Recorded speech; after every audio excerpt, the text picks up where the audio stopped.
Daí, pessoal, mais uma resolução. Em um sistema de dutos, 3 canos iguais de raio externo 30 centímetros estão soldados entre si e colocados dentro de um cano de raio maior de medida R. Para posteriormente ter fácil manutenção, é necessário haver uma distância de 10 centímetros entre os canos soldados e o cano de raio maior. Essa distância é garantida por um espaçador de metal, conforme a figura. Utilize 1,7 como aproximação para a raiz quadrada de 3. E aí pergunta, o valor de R em centímetros é igual a... Então, olha só, todas as informações que ele me dá no corpo da questão, eu tenho na figura, né? Então, às vezes, tu tens informações a mais no texto que deve passar para a figura. Às vezes, tu nem tens a figura, e aí precisa, a partir do texto, constituir a figura. Outras vezes, tu tem as informações e a figura está limpa, né? Não tem nenhuma medida, daí tu transfere. Então, o que eu observo aqui de primeiro, né, é que eu tenho as informações já postadas na figura. Então, retomando o enunciado, eu tenho 3 canos soldados entre si, olha só aqui, ó, que tem um raio externo 30 centímetros, então aqui, ó, eu tenho 30 centímetros de raio externo. Ele fala raio externo para desconsiderar a espessura desses canos, né?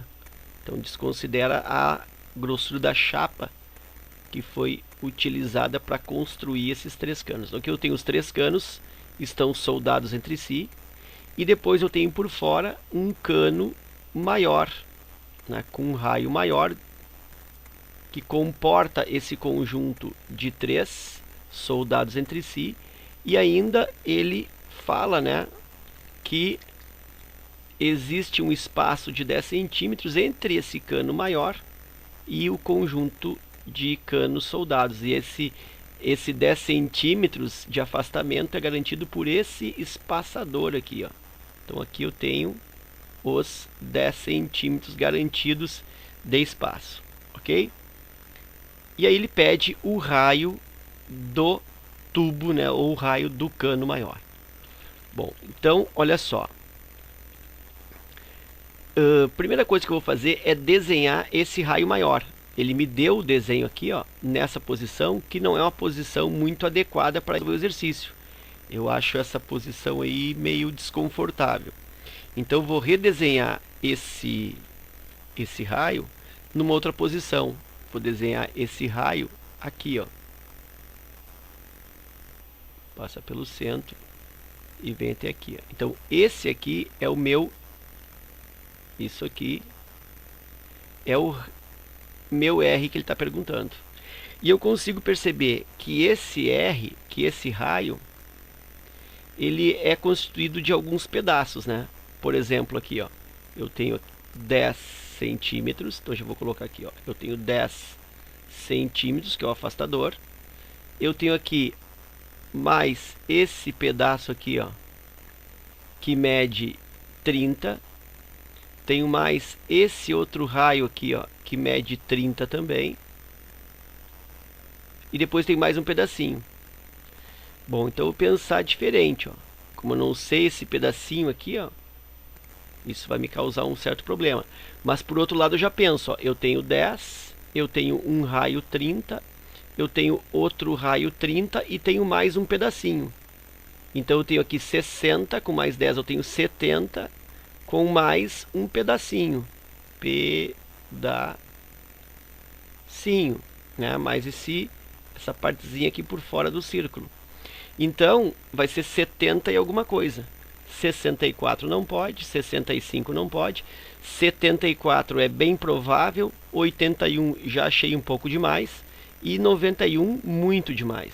Então, por intuição, né, se eu tivesse que fazer uma escolha intuitiva, né, se eu não tivesse condição de fazer o cálculo nesse exercício, eu marcaria a letra C, 74, pelo aspecto, vamos dizer assim, intuitivo da figura. Bom, mas eu não quero fazer dessa forma, eu quero fazer a resolução típica. Então eu tenho aqui 10, eu tenho aqui mais esse raio que é 30, então eu vou colocar aqui 10 mais 30 centímetros, e aí eu tenho mais um outro pedaço aqui, ó, que seria daqui até aqui, ó. E aí como que eu vou enxergar esse segmento? Bom, aí eu de propósito não fiz um procedimento nesse exercício que é padrão praticamente em todas questões de geometria plana, até mesmo espacial, onde aparecem círculos, circunferências se tangenciando, se encostando, né? Uma encostando na outra. O que eu faço nesses exercícios? Eu marco os centros de cada um deles, ou marco o centro de cada um deles, mais ou menos, pode ser a olho, e aí estabeleço a ligação e vejo que figura fica constituída. Então eu vou ligar, ó, esse centro aqui, aproveitar o segmento aqui do 30, ó, aqui, aqui e aqui. E olha só o que eu consegui, um triângulo equilátero. E aí eu já percebo que esse segmento aqui que está faltando para mim, ó, ele equivale a 2/3 da altura do triângulo. Por quê? Porque esse centro aqui, ó, do círculo maior, ele também é o centro desse triângulo equilátero. Então, no triângulo equilátero, eu tenho a seguinte relação. Olha só aqui, o triângulo equilátero. Eu tenho aqui a altura, o centro do triângulo equilátero fica nessa medida. E aí eu divido em 3 partes. Aqui eu tenho 2/3 e aqui eu tenho 1/3.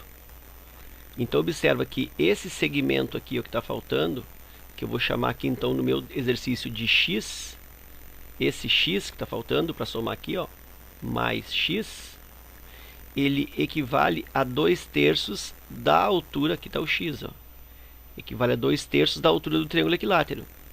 Então dá para dizer que x é igual a 2/3 da altura do triângulo equilátero, ou seja, x é igual a 2/3 vezes a altura do triângulo equilátero, ou ainda x é igual a 2/3 vezes a altura de triângulo equilátero é lado do triângulo equilátero. E aí o x é igual. Já posso cancelar aqui, ó, esse 2 com esse 2. O lado do triângulo equilátero está aqui, ó. Isso aqui mede o raio 30. Aqui eu tenho outro 30. Então o lado é 60. Aqui também, ó, 30. E aqui 30. Então o lado do triângulo equilátero é 60. Fico, portanto, com 60 vezes raiz de 3, que ele está me dando, que é 1,7 aqui, ó. 1,7 e divido aqui por 3. 60 por 3 dá 20. 20 vezes 1,7. 20 vezes 1,7, 2 vezes 1,7 dá 3,4. 20 vezes isso me dá 34. Então 34 centímetros. Aí eu venho para cá. 10 centímetros. Mais 30 centímetros, que é um raio. E mais o x, que equivale a 2/3 da altura do triângulo equilátero. E 2/3 da altura do triângulo equilátero, fazendo o cálculo, encontrei 34. 34 centímetros. E aí o R realmente, 10 com 30, 40, com 34, 74 centímetros. Confirma-se a alternativa C. Ok? Então era isso. Espero que tu tenha aproveitado a resolução, que tenha te ajudado nos estudos. Fica o meu forte abraço e até a próxima.